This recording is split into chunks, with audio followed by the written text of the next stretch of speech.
அஸ்ஸலாமு அலைக்கும். Chicken chops.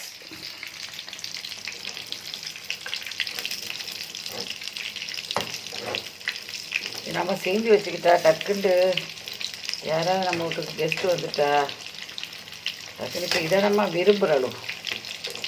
பிள்ளைகள் இதாக இருக்குது, பேரமாக வரேன்றானே அதை இப்போ சாப்ஸு பிடிக்கிறேன். மயோனஸ் இது இருக்குது, ஐஸ்கிரீம் வச்சுக்கிறேன். ஐஸ்கிரீம் மட்டும் தனியாக திங்க வரவா செய்வானும், 2 பேர் தான் திம்பாடும். அதனால் சாப்ஸ் பொரித்து இது ஐஸ்கிரீம் எடுத்து வச்சுக்கிறேன். நேற்றே கூப்பிட்டு திங்க வாங்காட்டு வரையில்